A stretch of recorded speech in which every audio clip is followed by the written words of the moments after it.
So good morning, everyone, and welcome back to our Digit course. As everybody knows, or at least if you have been following us in the last 4 sessions, we are dealing with giving you some instruments and inputs concerning digitalization for internationalization in order to internationalize your business via the latest digital instruments. And as you know, in this part of the course, we are dealing with digital marketing. That's why we talk with some digital experts in all the countries we are representing. So in Germany, in Spain, in France. And today we are with Miriam. Hi, Miriam. Good morning. Hi. Good morning. Hi. Miriam is the owner of MEC, which is Miriam Ernst Consulting. That's the company she founded and she's leading. And this company is a communication agency and has a focus on strategy, social media, PR, and content creation. And Miriam, together with her team, have been supporting different brands by creating marketing and communication strategies, content for photos or TikToks and Reels.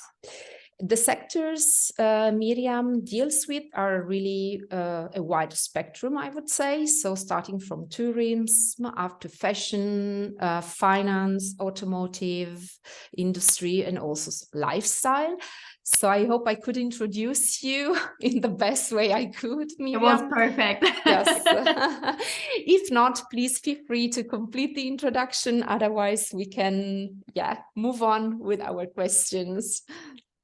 No, it was perfect. Thanks so much. We can definitely start. Very good.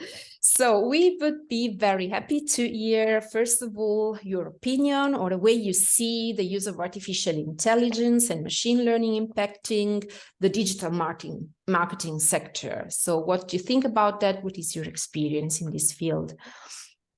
Yeah, well, that's actually a super interesting question because 2023 is I would say, the year that is shaping this so much. Probably everyone has heard of ChatGPT, which has changed so many things right now. I would say the biggest impact in this year will be definitely in content creation, which you have heard just now is also something that we focus a lot on. So it basically can give you a lot of ideas. It can actually write for you like headlines or give you ideas also in terms of researching for hashtags, doing competitor analysis and everything. It just makes the life of someone that needs to do content creation so much easier. You can get ideas without needing to do any research yourself. So just the time that everything is, the consummation of time is just getting less and less all the time. Besides ChatGPT, there's also some big change happening in design. So, for example, right now you can basically tell an artificial intelligence to create an image for you that shows a special type of person that looks in a specific way or anything. They have, for example, done a test what the most attractive woman and the most attractive man would, for example, look like. And that's just super fun to see how an artificial intelligence is analyzing all the data that they have available and then create this image for you that is totally new and designed. And they're getting better every day. So it's a really, really interesting field. Then, of course, there's predictive analytics. So, for example, if you're having an online course like you're doing right now, there's a potential to analyze exactly what people are looking at, how long they're watching what video, where they stop, why is this impacting the way they may be learning, or they're having the questions at the end. And then you can adapt and improve an online course, or this could happen also with a web page. Without needing to go in there in detail and do this all yourself. So it just makes your life easier. Yeah, that's a very good input and a very actual one. We are dealing a lot at present time, indeed, no matter in which sector, with ChatGPT, and we are realizing that especially in the SMEs, in the small and medium companies, there is not yet that level of familiarity with this topic. And that's why the majority of the questions we get concerning digitalization deal indeed with ChatGPT. So it's also very good to have some experts like you. having something more to do in their everyday business with this kind of topic than we as consultant, as business consultant indeed do. And so do you think that, is it a combination of ChatGPT, which has mainly to do with the written results you can get from artificial intelligence, written in terms of text, but also of images, right?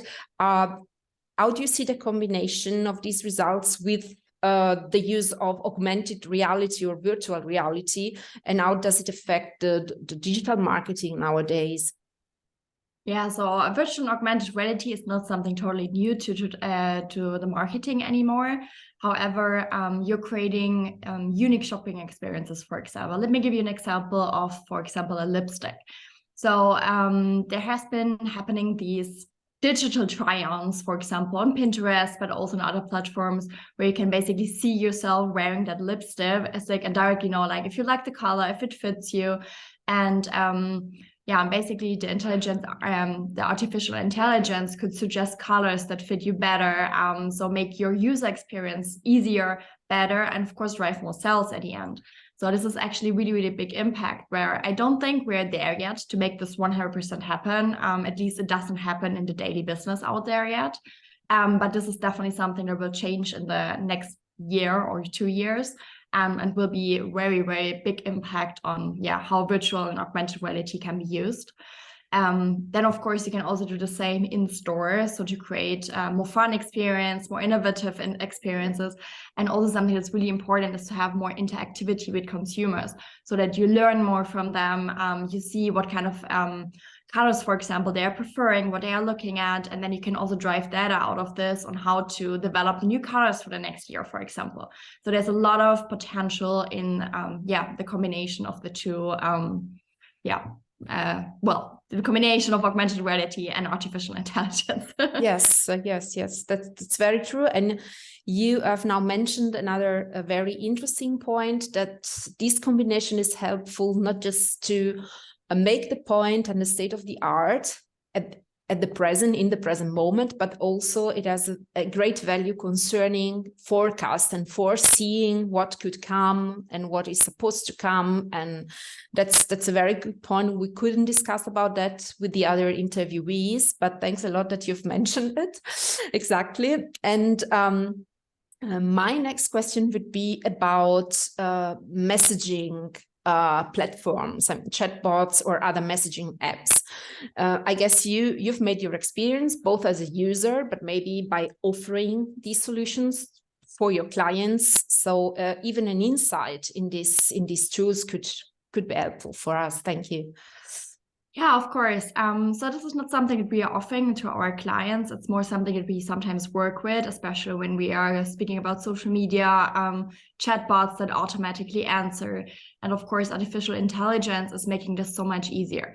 You have the potential to have a hyper-personalization in a customer service.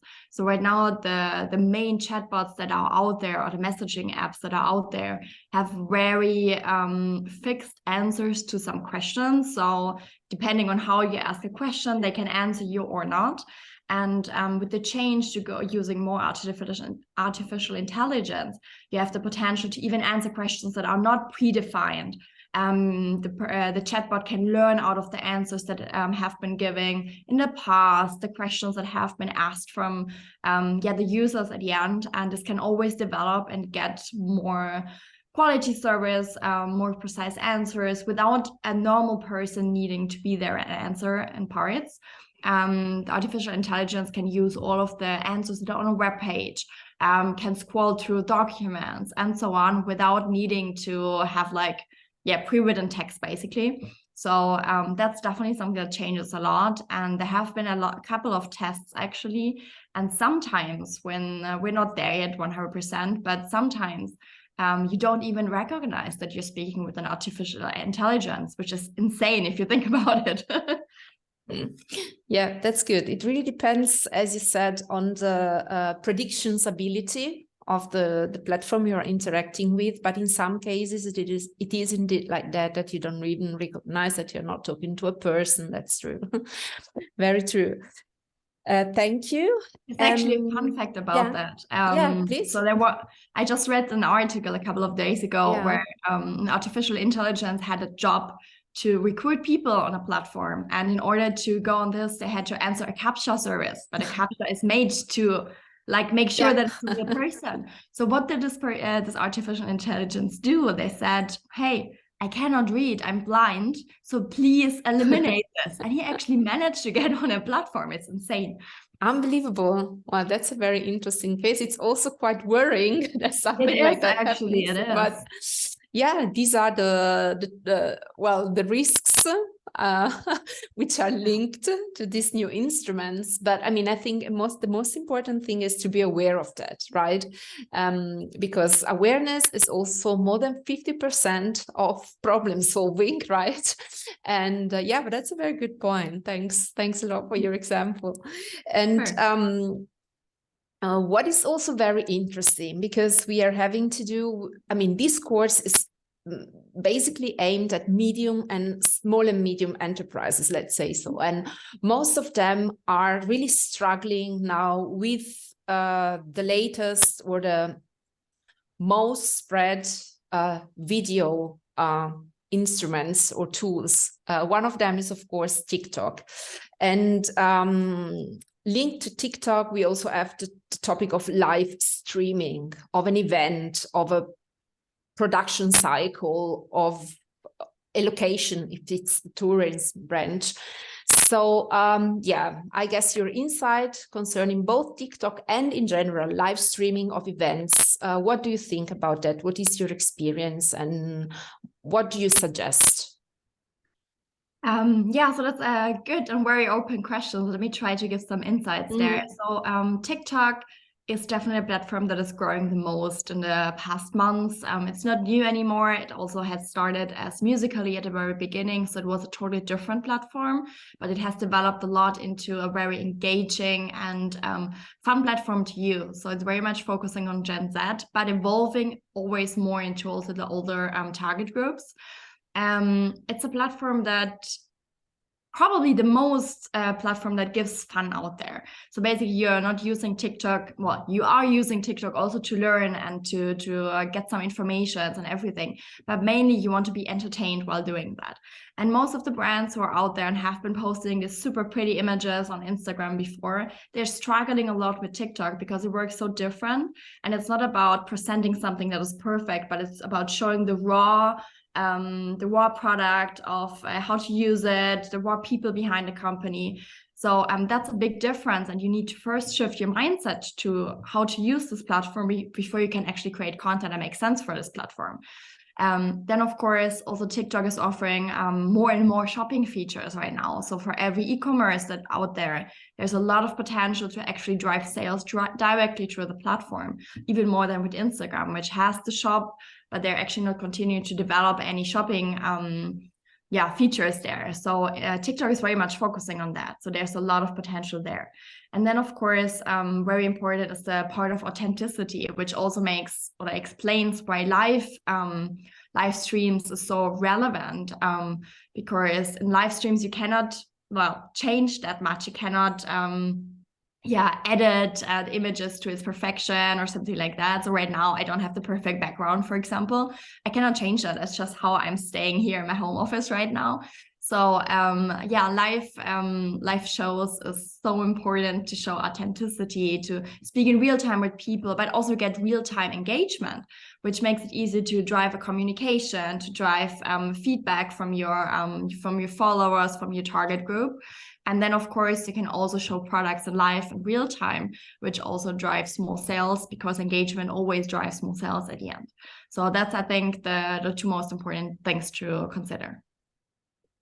Yes, thank you. As when you said authenticity, there is indeed a big, this is indeed a big topic, even a big problem. We had, for example, the case of a client. It was a very known Italian coffee brand. And they decided to go for TikTok and to involve some, not just normal people, but influencer, of course, as a lot of companies do. And now it is the question about credibility of an influencer, because coffee is a very widespread good, which is used starting from 18 up to 80, basically, or 17 or 15 also. And we had indeed, we didn't even notice that, because we don't have an internal communication agency. We work with a communication agency which works even for our clients, that one of the influencers showed herself drinking cappuccino at 1 p.m.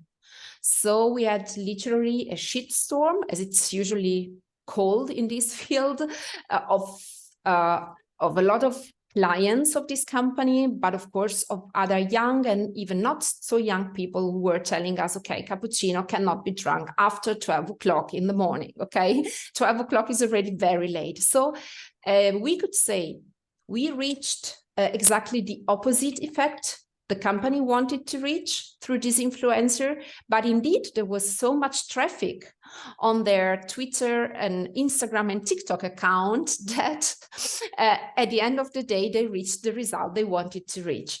So do you have some example of credibility or some hints, some suggestions you can give a company when they go for choosing an influencer who is then acting or contributing to their TikTok channels, YouTube channels, or Instagram, whatever? Yeah, so that's a very difficult question to answer, because every target group and every product is super different. But just staying on the example that you just shared, which is super interesting, by the way, because I think, I'm not sure, did this happen in Italy? This happened in Italy, yes. Yeah, because I can imagine in Germany it would have never happened. Exactly. The target group is so different how they react, because in Germany it's normal to have like a cappuccino after lunch sometimes. So the way people react is very different. So it's always very important to, when you choose an influencer, to directly think about like, what kind of target group does this person reach, and what kind of expectations do they have? And then usually when we're doing this, we first have an analysis of the influencer, of what that person has said in the past. That could maybe predict or make difficult what she's going to say for us as a brand right now, or for our clients. Then of course, we need to make sure that if she has been visible in the media or anywhere else on other platforms, to also check that, to make sure that it's always in line with the communication story. Because at some point she said she doesn't drink coffee, and then she's making marketing for coffee, for example. There's a big conflict there, and you definitely do not want that. So there's a lot of research at the first step.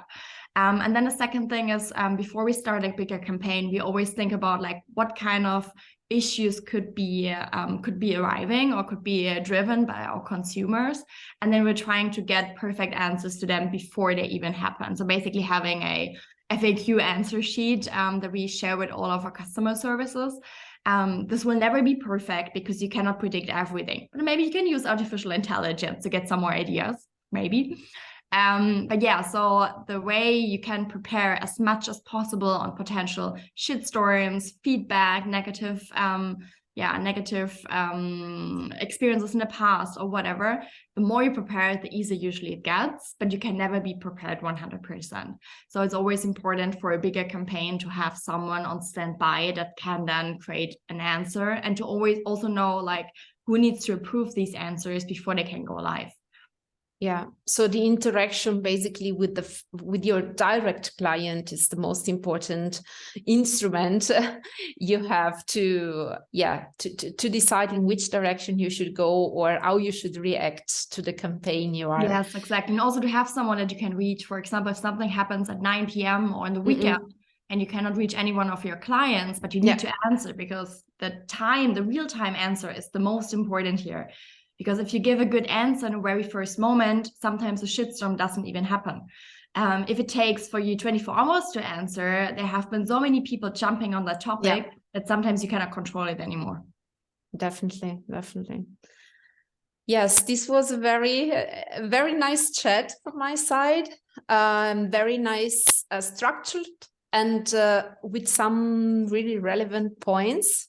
And I hope we could give our companies who are listening to us at least an insight on which are the hottest topics dealing with digital marketing and artificial intelligence nowadays. And well, at the end of the course, you'll also find Miriam's contacts as well as the link to her company in case you want to know more about that. And I would say now thanks to Miriam for being with us today. And yeah, wish you all the best for your business. Thanks so much. Thanks for having me. And yeah, I hope some of the points that I mentioned were interesting for the people that are participating in the learning system here. And thanks for having me. And I wish you a good day. Thank you. Bye. Bye.